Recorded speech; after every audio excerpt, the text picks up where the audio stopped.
First, I'd like to welcome and thank you for joining us for our training discussion about military and veterans readjustment. Today's training is brought to you by a partnership with the Massachusetts Department of Veterans Services and is the first in our monthly community training program series about military and veterans mental health and resilience. I'm Dr. Jenny D'Olympia, the director of the Military and Veterans Psychology Program and the Train Vets to Treat Vets program, and assistant professor, among other roles here at William James College. In addition, I am an Air Force veteran with multiple deployments to Afghanistan and the spouse of a military member who has served for 20 years. Prior to my current role, I work closely with our speaker, Chris Morse, as a mental health counselor within the Readjustment Counseling Service at the VA. Mr. Chris Morse is a licensed clinical social worker and has spent the majority of his adult life in and around military and veteran populations. Since enlisting in 1991, not quite before the dawn of time, he has been connected to the military population as a service member, advocate, and clinician. Mr. Morse began his career in mental health at the Providence Vet Center in 2005, following a deployment to Iraq. He was in the first wave of outreach coordinators charged with destigmatizing mental health and introducing the idea of readjustment to veterans returning from the wars in Iraq and Afghanistan. He has since served in the roles of program director, readjustment counselor, and outreach worker. And in these capacities, he has welcomed home thousands of returning military veterans and their families and has treated hundreds of veterans during his time in the Readjustment Counseling Service at the Department of Veterans Affairs. Today, he comes to us from his role as a readjustment counselor at the Providence Vet Center in Rhode Island, and we are honored to virtually host such an experienced mental health provider who is also a U.S. Army veteran to our campus.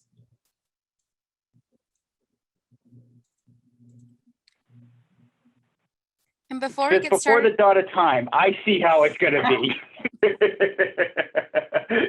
Thank you for having me here. I'm looking forward to going through this. So, Emily, if you could you please set up those polls for me, please? Yep, it's sent out a poll right now. Outstanding. All right, well, look, we have about an 85% response rate so far. And of the people there, 67% have heard of vet centers before. All right. 33 have not. 17% of participants are veterans, 84% are not, and 45% work with veterans on a regular basis. Okay. All right. So we got a nice mixed bag here. So this is going to be, so hopefully today what I'd like to accomplish is just to give everybody, especially those who have not heard of vet centers, just a general idea of who we are and what we do. Also, I'm going to be going over some aspects of evidence-based treatments that are used both at the VA and the vet centers, and some of the ways we can sort of move around some of the issues with evidence-based practices. So as Jenny said, and it was not from before the dawn of time, thank you very much. I enlisted originally in 1991, 3 months after I turned 17, and being a wise and thoughtful and mature 17-year-old, I was informed that I could do anything I wanted in the Army. So the doors were wide open to me. Being 17 and stupid, I decided to join the infantry. So I spent about 14 years in mixed between Guard, Reserve, and active duty. And after I returned from Iraq in 2005, I started going back to school because I hit one of the classic readjustment phases. Okay, what do I do now? So the whole idea for me was to become a history teacher. So a friend of mine lost her job, and the old social worky instincts kicked in because prior to this, I was a mental health case manager. So I got bored, and I'm thinking, all right, I'm going to school for, history. Wonder what a secret security will give me in the job field. So I started wandering around the internet, and I came across USA Jobs, which is the government employment website. And I see this posting for a job at this place called the Vet Center. And I'm just thinking to myself, like, Vet Center, what the hell is the Vet Center? So I looked at it and like, oh, okay, looks pretty interesting. And they were looking for someone with a mental health background who had also deployed to Iraq or Afghanistan. And to go out and provide counseling and outreach to other Iraq and Afghanistan veterans. I looked at that position and I said, ah, crap. So much for the plan. So I started on Halloween of 2005, and it's been a very interesting 16 years so far. And I look forward to continuing to serve not only our community, but the veterans that have served us so well. So what I'd like to go over today is just a little bit about Vet Center history. So next slide, please. So looking at Vet Center history, we're a unique organism in the VA system. So we're kind of part of the Veterans Health Administration, but we're our own separate part known as Readjustment and Counseling Services. And to understand how we got there, we're going to have to look at, well, where we came from. Next slide, please. So, and hit the animation, please. So, welcome to 1979. Hair was big, so were sideburns. Colors were even bigger. Disco was a scourge upon our nation. And at the same time, Max Cleland, who was the Veterans Health Administrator, started looking at the situation regarding Vietnam veterans and their readjustment. So in 1975, Congress gave us, approved a study. Yeah. Chris, I'm really sorry. I'm just trying to get Emily. Emily, can you reshare the slides so that everyone can see them? We're seeing a Yeah. strange. Okay, great. Thank you. Sorry, go ahead, Chris. No worries. All right.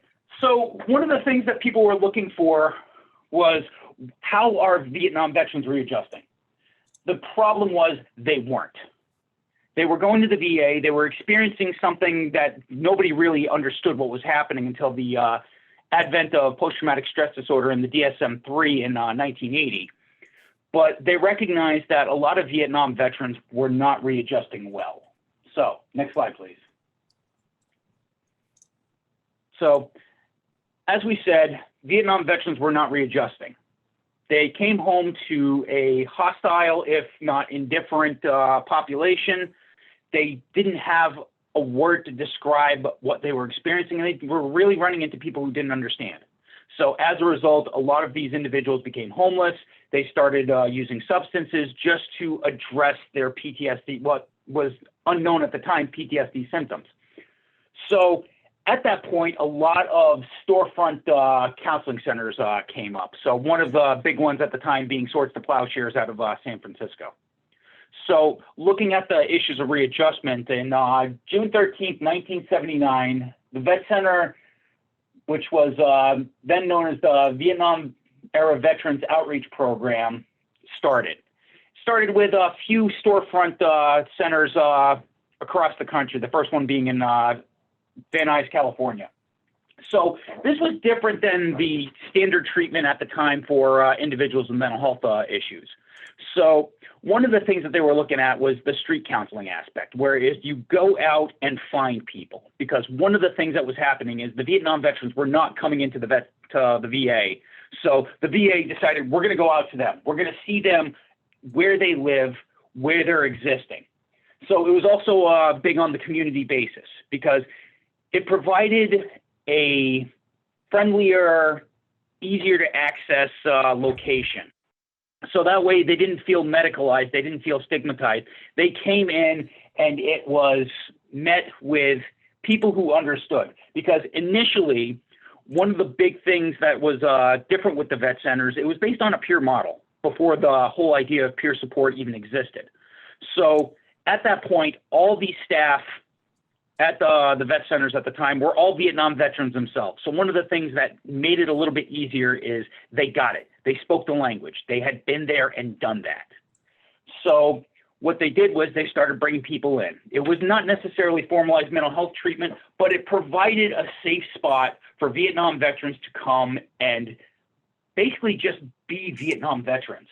So with this, one of the big features of the early veterans was a thing that they called RAP groups, what we would now know as support groups.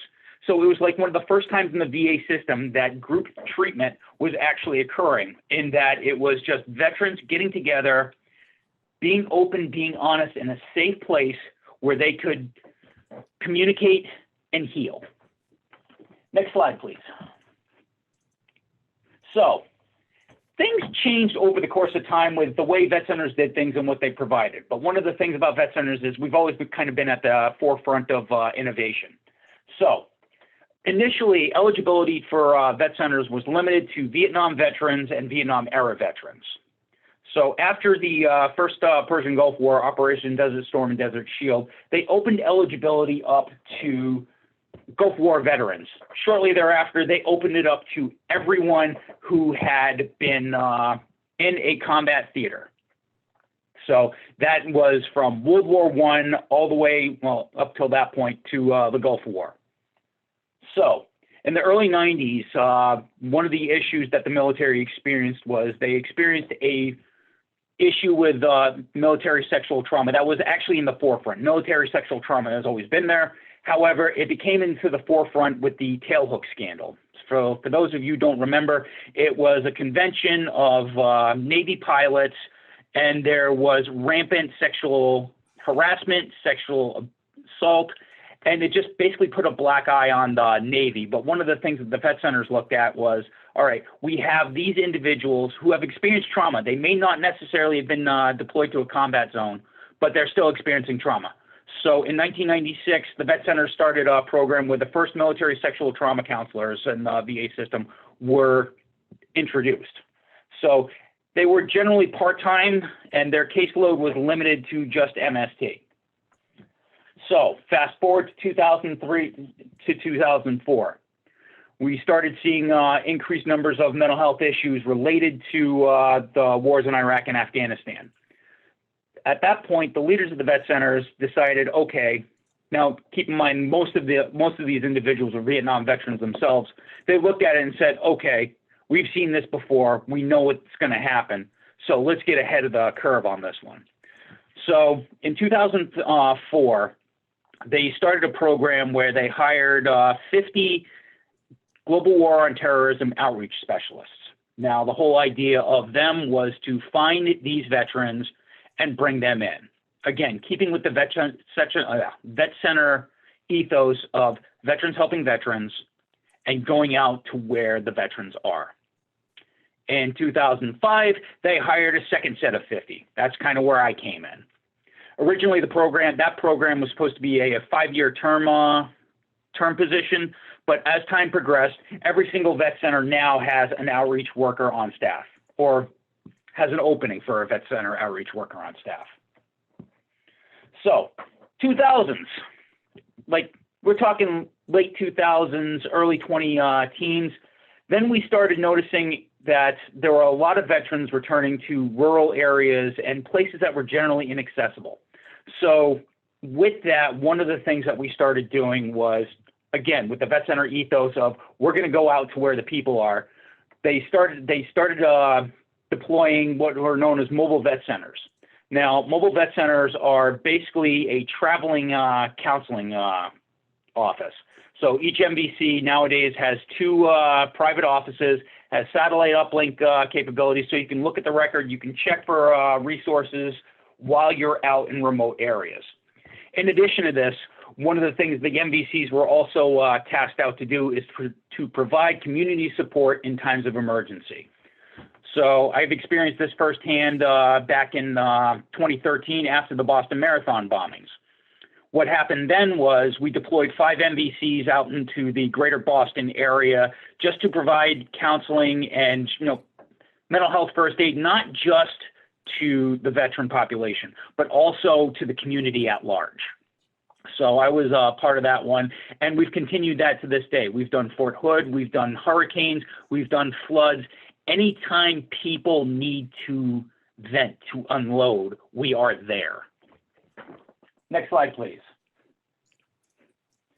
So let's look at, I keep talking about readjustment. So what exactly is readjustment? So let's look at it this way. So from Title 38 Code of Federal Regulations, Section 17-2000D, readjustment counseling defined. For the purposes of this section, readjustment counseling includes, but is not limited to, psychosocial assessment, individual counseling, group counseling, marital and family counseling for military-related readjustment issues, blah, blah, blah, blah, blah, blah, blah, blah, blah. I'm not a lawyer. I don't play one on TV, and I didn't stay at Holiday Inn Express last night. So, next slide, please. So let's look at what is readjustment in English. So click on the graphic, please. Readjustment is answering one simple question. One question, 3 words. Okay, now what? You can kind of look at it this way. There is that question throughout the individual's life course. So, you know, I've deployed, I've come back, I don't know what I'm going to do with myself. Now what? Okay, I have these nightmares. I have irritability and I find it terrifying to drive down the road. Now what? I have all these benefits that I am eligible for, you know, housing, medical, education, but I have no idea how to actually access these because I'm dealing with the second largest bureaucracy in the federal government. Okay, now what? So I'm going down the road. I'm about to retire. You know, for all these years, I've blocked out all these memories that I didn't want to address by working myself. Okay, I'm retired. Now what? And even after the individual dies, we get a lot of calls from family members saying, you know, my loved one just recently passed, they're a veteran, and I don't know how to access anything of theirs. I know they're eligible for like a grave marker or a funeral or a cemetery plot, but I don't know how to do it. Now what? That's kind of where we come in. Next slide, please. So, Vet Center eligibility. It's expanded over the years. Originally, Vet Center eligibility was limited to Vietnam, theater, and era veterans, but now it's gotten a little bit bigger. So if the person's been in a combat area or an area of hostility, so that's usually shown by the individual has a expeditionary medal of some sort, has a campaign medal, or has orders that say, okay, you were deployed to an area for a hostile area and you were receiving danger pay. We'll see that person. If they've experienced military sexual trauma, regardless of whether or not it happened in a combat area, we will see that person. If the individual has provided direct emergency medical care, mortuary services, we kind of look at it as the second line support people for combat operations. They may not have been in the combat zone, but they see the effects. So like doctors, nurses, social workers, psychologists, mortuary affairs, all those people, we'll see them too. So we also see unmanned aerial vehicle crew members who actually flew in combat operations. Because one of the things you may think, you know, you may ask, why are we seeing them? Well, when we think about it, those individuals are engaged in combat operations in the United States. They're flying weapons of war and conducting warfare, even though they're back in the States, quote unquote, at home, if you will. And it's not necessarily reasonable for those individuals who have seen things, who have done things, to not be affected by it. It's unreasonable to see them as, you know, conducting war all day and then going back home to their families like nothing happened. And it's one of the things I tell a lot of my people that, you know what, you can say that you're leaving work at home, but work always follows you. It's a part of who you are and what you do. So we'll see them too. So originally we saw, it said that Vet Center eligibility was for Vietnam era veterans and theater veterans. That's changed a little bit. Vietnam theater veterans are now continually eligible to seek care at a vet center. As a matter of fact, I've got a guy who's coming in next week. It's his first time. Now, for era veterans, if they were seen before 2013, we will still see them. After that, we're still going to find a home for them. So if they've served on active duty in response to a national emergency or a major disaster declared by the president, like, say, Hurricane Katrina, or that little thing that's been in the news, I'm not sure if everybody's heard about it. Has everybody heard of COVID? I'm guessing you have. So a lot of National Guard members have been activated for this national emergency. And they see things, they do things, and they're going to have to readjust when they come back home, when they're off orders. We're going to see them now too. This is a recent event that happened this year. So if there are a current or former member of the Coast Guard who participated in drug interdiction operation, regardless, we'll see them. And this is this last one is the most important thing. If a loved one has died on active duty service or during service in the National Guard and Reserves. Because one of the things about vet centers is we look at it from a holistic perspective, because it's not just the veteran that has to readjust. The families have to go through it as well. A good example of this is when I deployed, I knew when I was fine. I knew when I was safe. I knew when I was bored on a checkpoint. I knew when I survived, a mortar attack or something. As far as my wife was concerned, I was dead 24 hours a day. She was just waiting for that knock on the door, basically saying, we regret to inform you that your husband, Staff Sergeant Christopher Morse, was killed in action. So families deploy as well, and they live with the after effects of deployment too. Because yes, while their spouse or loved one or family member may come home, odds are they're going to come home different. And it can be difficult for a spouse to sort of reconcile what they're seeing with what they sent out. So we're going to see them too. Another thing that I didn't actually put on the slide is we will see humanitarian cases on a limited basis. One of the things we look at is, at the vet center, you're never going to hear us say, that's not my problem. You're going to hear us say, all right, well, I can't do anything about that right now, but I'm going to find out who can. So if an individual comes in and is ineligible for vet center services, we're not just going to leave them high and dry. They have 5 sessions working with one of our clinicians just to find them a home.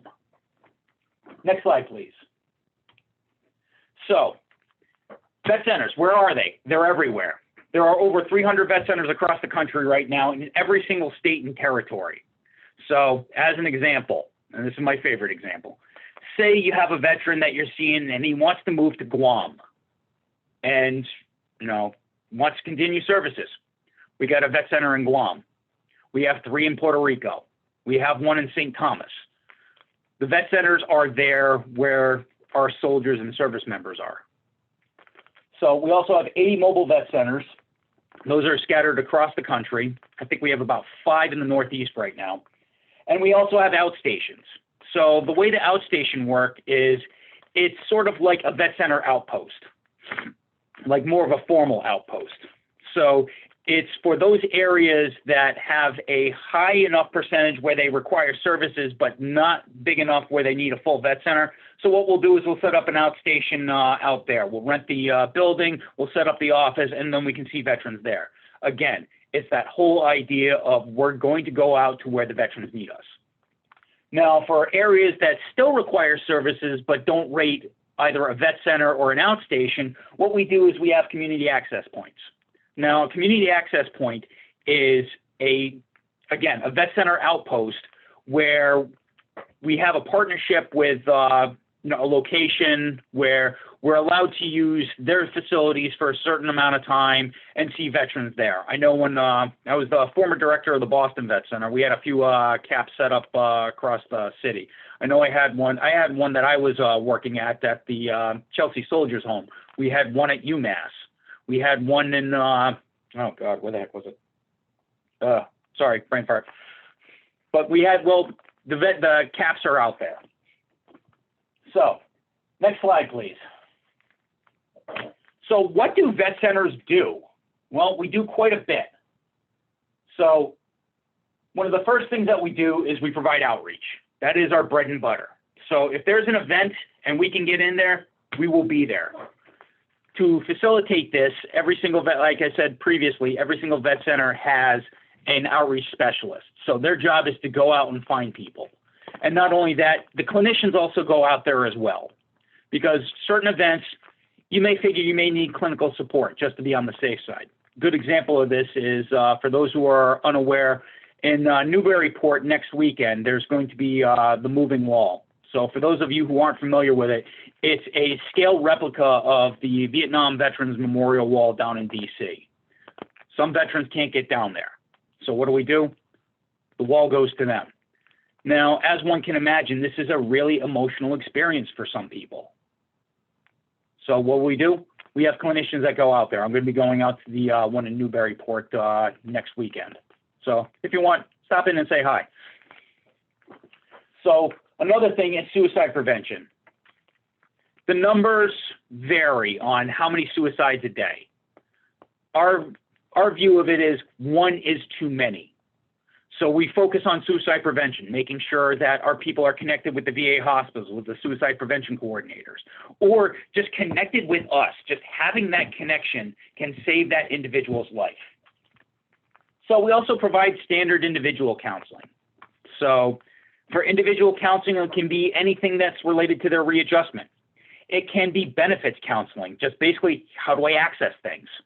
Well, we know how to do that.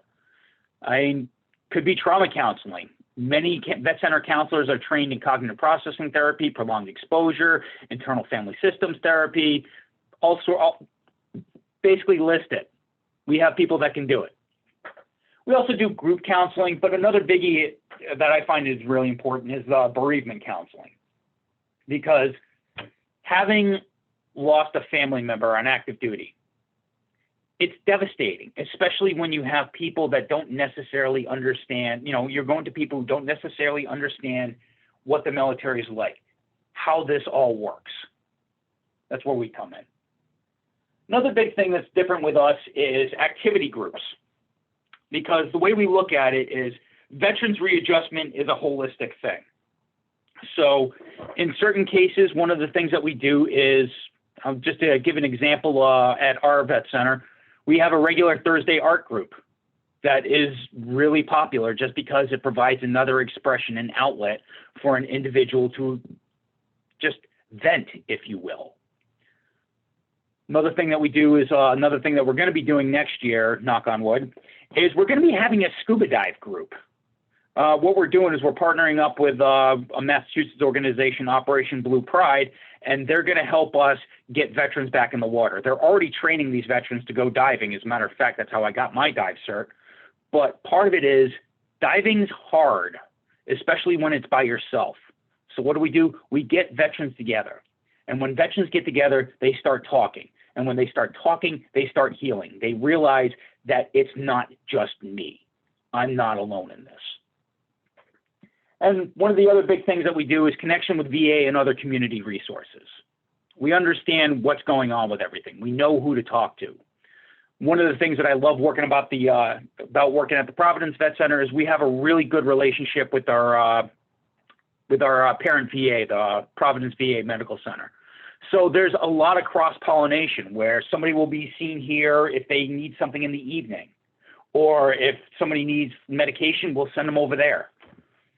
So, next slide, please. So, vet centers and evidence-based practices. So, for those of you who are not unaware, the VA DoD guidelines of 2017 recommend certain treatments for treatment of post-traumatic stress disorder and other readjustment issues. So, I'm going to go into those a little bit. I mean, granted, keep in mind this is a general overview of things. It's actually a heck of a lot more complex than this, and that's training in and of itself. So next slide, please. So the three biggies for the gold standard of trauma-focused therapies are prolonged exposure, cognitive processing therapy, and eye movement desensitization and reprocessing, EMDR. So I'm going to go primarily into PE and CPT because those are the ones that are primarily rolled out in the VA and vet center systems. So next slide, please. So prolonged exposure. So prolonged exposure is a manualized individual treatment, usually lasting from like 10 to 15 sessions. The whole idea of it is to get the individual to habituate to the fear cues. So think about it this way. When an individual experiences a trauma, there are certain responses to it. One of the biggest things is avoidance. So someone has a cue to their trauma, they're triggered. What do? They avoid it, which provides that temporary relief. The problem is it reinforces the fear of that trauma and doesn't allow for habituation and fear extinction. So in 1991, Edna Foa and colleagues created prolonged exposure therapy.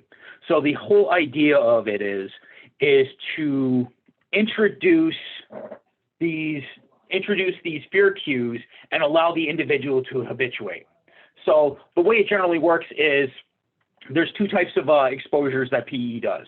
So there is in vivo exposure, which is real life. So I'm not saying that they're really going to, if the individual's traumatized by combat, we're not going to send them back into combat. One of the things that we're going to do is we're going to address those fear cues that are associated with that traumatic event. So as an example, a really common one is problems with hypervigilance and crowds. So a lot of times when you get a veteran into a crowd, their head's on a swivel, they're tense, they may start experiencing panic. So what we do is through a graduated graduated exposure hierarchy, we give the individual exposure in small doses. So that way they can habituate to that specific trigger and then start working on bigger ones. The other form of exposure is imaginal exposure, where the individual sits and basically tells the story. But it's not just telling the story with just the facts. It's getting that emotional engagement and that emotional processing in. So usually this takes about, between 8 to 15 sessions. It varies from person to person, but that's generally the course of treatment with that. So next slide, please. The next one we're going to talk about is cognitive processing therapy. This was developed by Readjustment and colleagues around the same time that prolonged exposure was. And again, it's a manualized treatment, so that way you can maintain fidelity to the model. And it takes about 12 or plus sessions. This primarily focuses on the cognitions related to the trauma. So there's two different kinds. There's what's now known as CPT, which is just straight cognitive processing therapy. And then there's CPT-A, where you also go into the narrative of it. Initially, when CPT was rolled out, the narrative was part of it. But one of the things that they found is that's kind of optional, because what you're trying to do with CPT is through basic cognitive behavioral techniques is addressing the problematic nature of the cognitions, especially around the trauma. Next slide, please. So what CPT primarily addresses what's known as stuck points. So it's that little, I guess the best way I can describe it is that hamster that keeps running at the wheel that's not very helpful.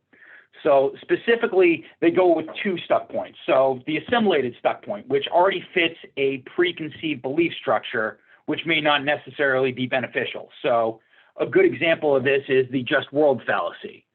So an individual experiences trauma. They have this belief that good things happen to good people, bad things happen to bad people. If something bad happened to me, then I must be bad. So you address that. The other type is the over-accommodated stuck point, where the belief structure changed, but it's overly generalized. So using the previous example with the hypervigilance is that whole crowds are dangerous. When you're downrange in combat, crowds can be dangerous. Notice I said can be. However, in different contexts, the likelihood of that crowd being dangerous is much lower. But based on that fear learning, you overgeneralize and say, all crowds are dangerous, I need to get out of here. So the way to do this is through use of Socratic questioning with focusing on moving viewpoints towards issues of power and control. Like, can I control my environment? Do I have power? Am I feeling powerless? Thereby you create that sense of empowerment. Esteem, how do I view myself? Intimacy, can I be close to somebody again? Safety, is the world going to be safe for me? And last but not least, trust. For those of us who have worked with individuals who have been traumatized, trust is really hard to come by. So, next slide, please. So, we have these evidence-based practices. They have been clinically shown to work on trauma. So, everything's good, right? Next slide, please. Houston, we have a problem. So I know Dr. D'Olympia sent out a couple, made note of a couple articles that she wanted me to cover.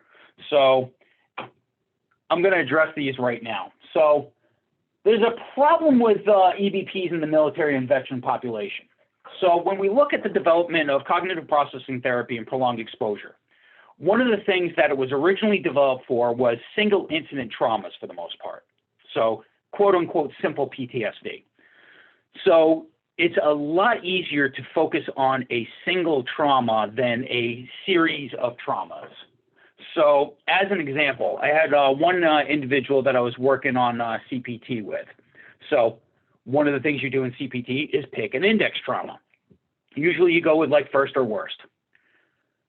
The issue was his trauma was 2005 to 2006 when he was deployed to Ramadi, Iraq. Now, for those of you who don't know, that was right at the beginning and in the middle of the Sunni uprising. So he was stationed in the western part of the country, the Al Anbar province, which was very heavily Sunni. So it got to the point where every day was a trauma. The way he described it, 3 roadside bombs in a day was a good day. So while these modalities work, they do have positive effects, but it's not as big as we would hope.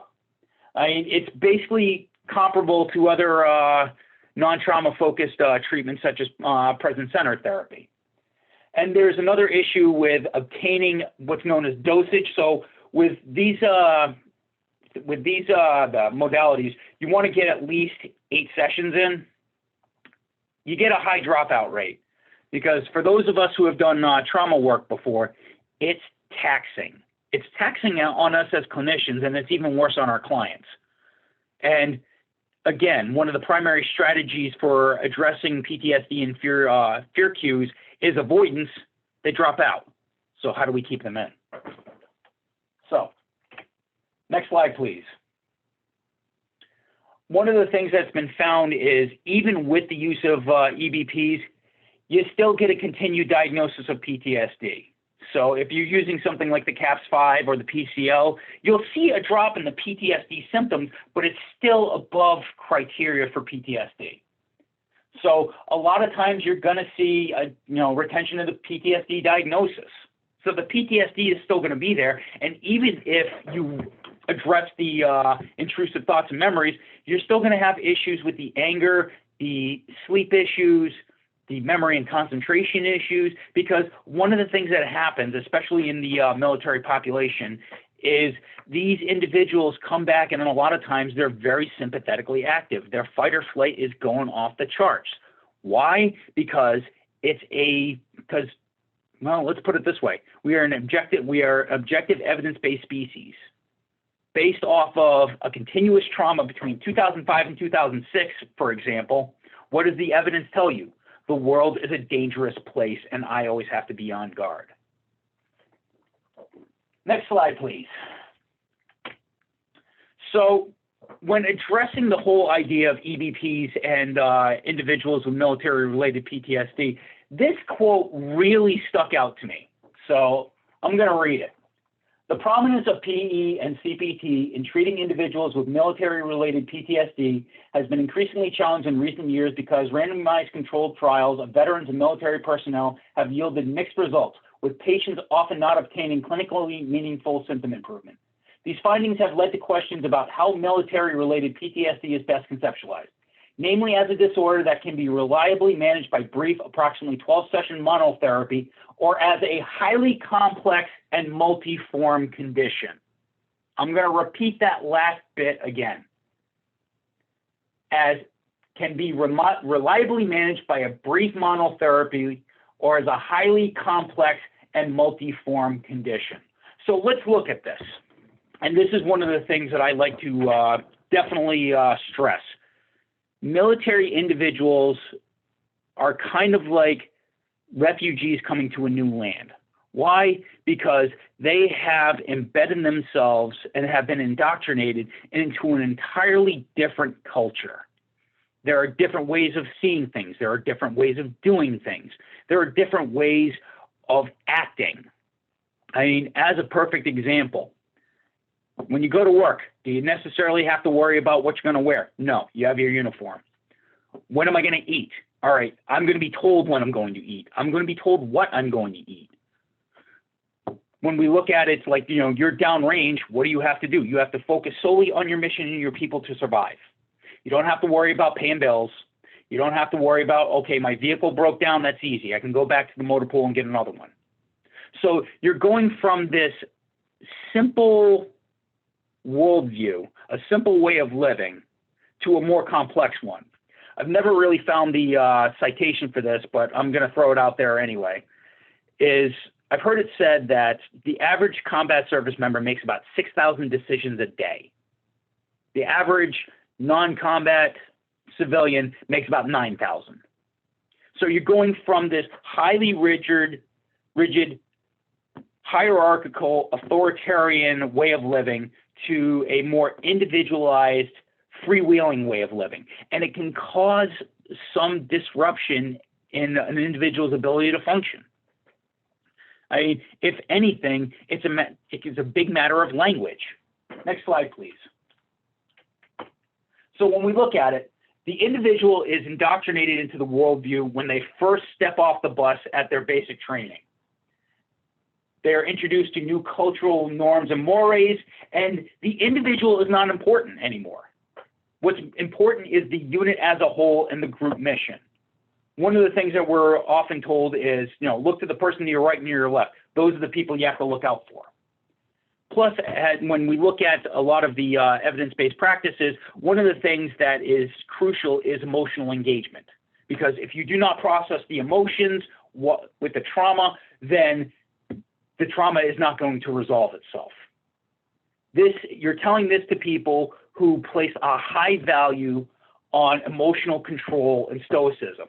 It's even in the language. Like one of the things you constantly hear, and I've said myself, is, suck it up and drive on. You can't smoke a rock. Feelings are a weakness. And what we're asking people to do is, here, you're going to have to go be weak. So another aspect right now is a lack of structure, because when you go in a combat environment, your days are pretty simple. You get up in the morning, you go do your work, you come off your work, you maybe eat, you maybe sleep, watch a movie, go to the gym, what have you. Next day, same thing.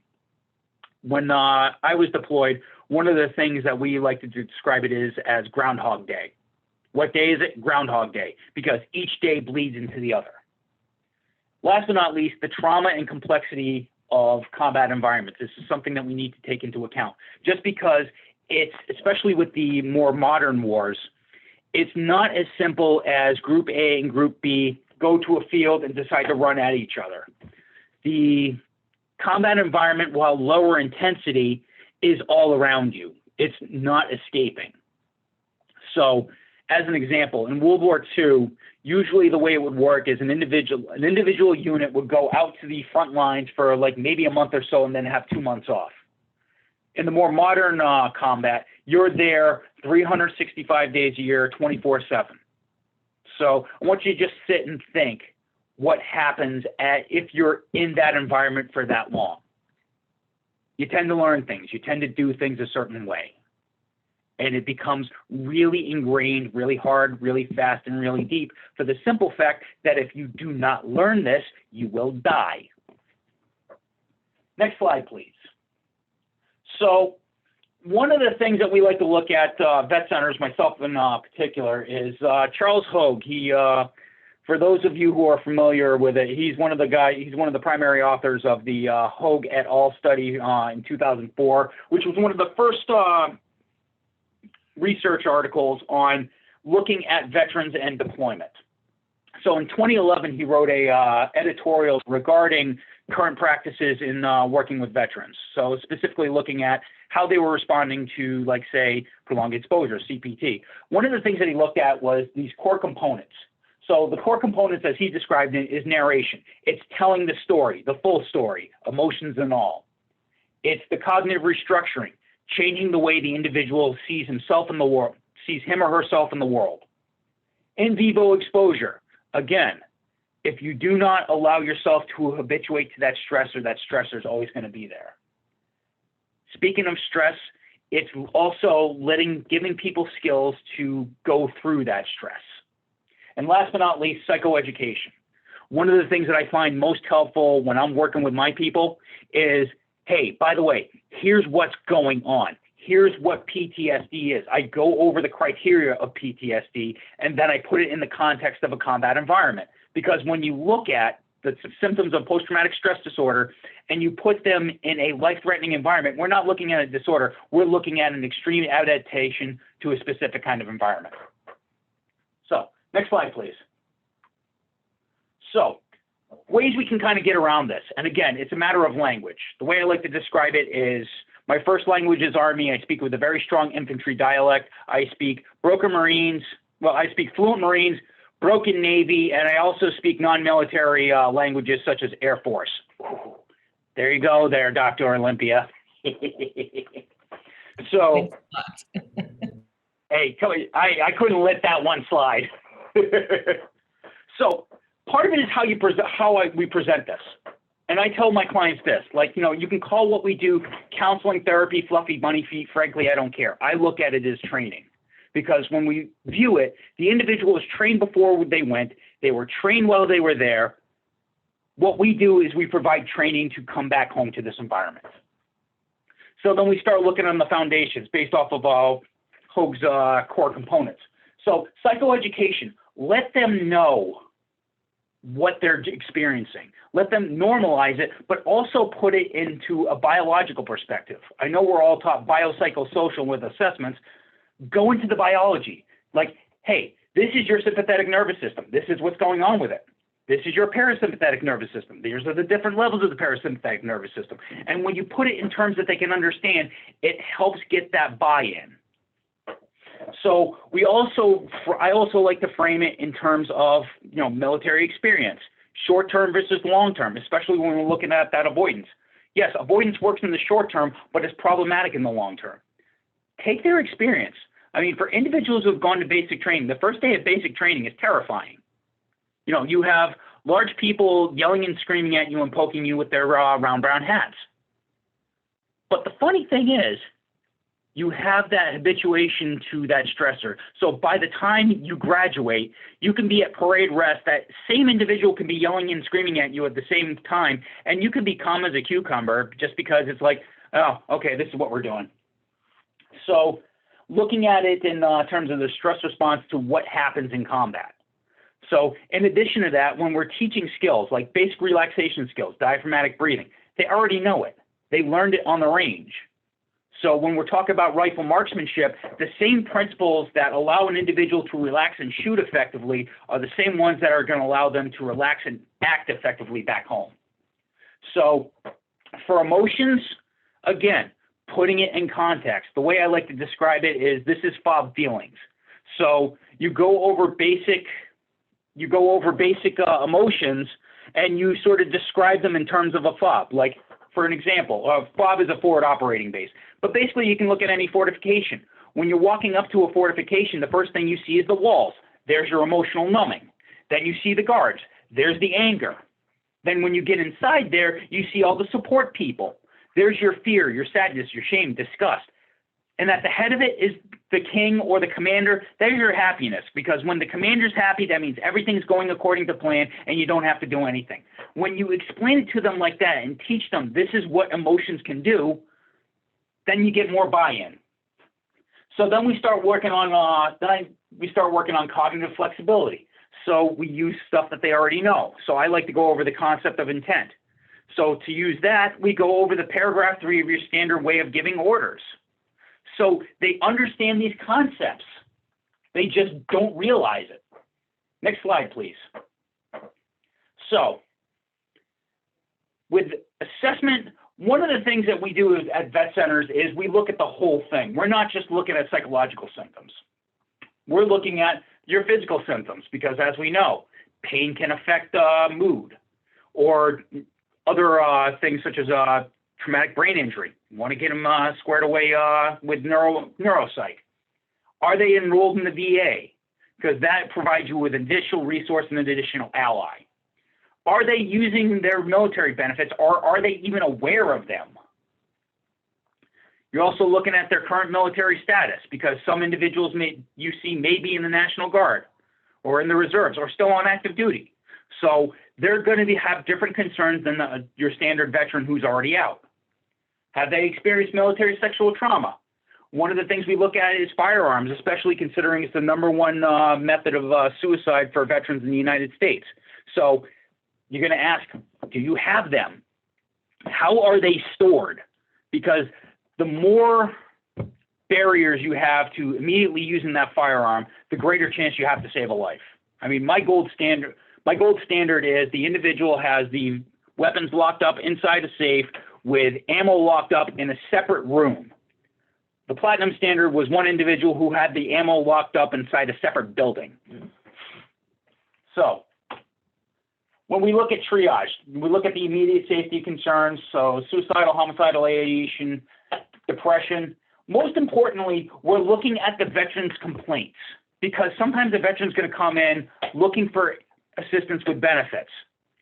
They're not going to immediately jump into the mental health aspects. If that's where they are, that's where you should go. And while you're there, then you can start exploring if they're opening up to it. But when we do this, we look at all the connections, like how can we get this whole individual squared away? So bring it back to vet centers. Why vet centers? So, oh, by the way, Emily, there's multiple animations. So go with the first animation. Staffing. Vet centers are 70% veterans. When I say we're 70% veterans, 70% of vet center staff are veterans themselves. We understand. Next slide, next animation, please. Military cultural awareness. We understand the language. We understand the lay of the land. We understand where they're coming from. Next animation, please. Non-traditional hours. Especially with a lot of the younger veterans, they're working during the day, and taking time off of work is going to adversely affect their life. So what do? Every vet center has to have non-traditional hours. Like our vet center in Warwick is open generally from 8 a.m. to 8:30 p.m. Why? Because veterans need to be seen after work. Next animation, please. So our services are based on the community needs. So as an example, there's this saying in the vet centers that if you've been to one vet center, you've been to one vet center. So each vet center tailors their services to what the community needs. So as an example, the Providence Vet Center, we're primarily Army Air Force. I used to work at the Norwich Vet Center. That was Army with a lot of Navy. When I was the director of the Boston Vet Center, I swear to God, the Boston Vet Center might as well have been a Marine Corps auxiliary because everybody was Marines. So you tailor your services to what the people that are coming in. Next animation, please. Confidentiality. Vet centers have, I guess you could say, a higher level of confidentiality than the VA hospital system itself. So the VA hospital system has a record sharing agreement with the Department of Defense. When the vet centers were originally formed, it was stipulated that vet center records are separate. So I like to look at it this way. The VA, I can see the VA's records. They can't see ours. And for individuals who are still in, who want to keep that on the down low, that's a big selling point for us because we're not going to tell anybody anything. If the VA wants to see our records, the veteran has to agree to us releasing them. Next animation, please. So we know the lay of the land. We know what's available. We know how to engage with our community partners. And that's one of the things that we do as vet centers is we engage with our community partners because we can't provide it all. You're not going to hear, that's not my job, I can't help you with that at a vet center. You're going to hear, I can't do that, but I know who can, and I'm going to give you a warm handoff to that individual. Next one, please. And last but not least, we don't have wait lists. If a veteran wants to be seen, they can be seen the same day. They can drop in, and one of our clinicians will sit down with them. Next slide, please. So, referrals, how do we do it? All right, first animation, please. So, first step is draw the correct summoning circle. I mean, you have to make sure it's perfectly round. Next one, please. So when Mercury is in the fourth house of Venus, next slide, please.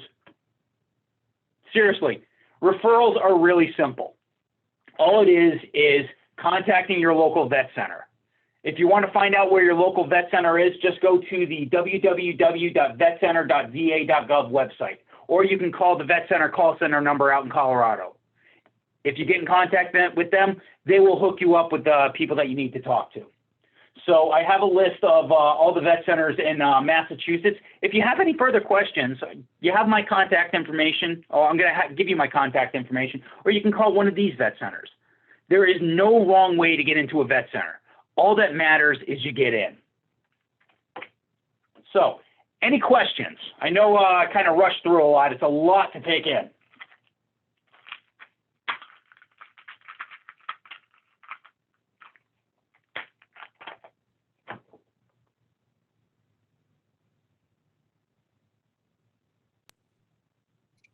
Chris, thanks so much for joining us. We did have some questions in the chat, and we have taken turns answering them, some of your colleagues and myself. I don't see any new questions right now. I could go over, I think people were mostly talking about some different books that were useful for people to read more about trauma treatment and different modalities. Some people had mentioned biotreatment, bioneurofeedback, and brain spotting. Okay. And that's primarily what I have seen in the chat. Oh, here's another question for you. How many men versus women do you see accessing vet centers? It depends. I think we're primarily male, which is, you know, consistent with the military population, but we do see quite a few women coming into the vet centers. I mean, not even just for the military sexual trauma piece, because women experience combat as well. I'll give you a perfect example. One of my best gunners when I was deployed was a woman. And I loved it when a brew was up in the turret because everybody stayed away.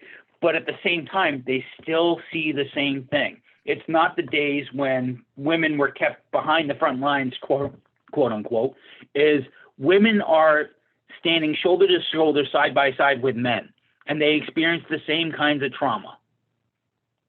So I would say it's probably, off the top of my head, 90-10, 85-15, thereabouts.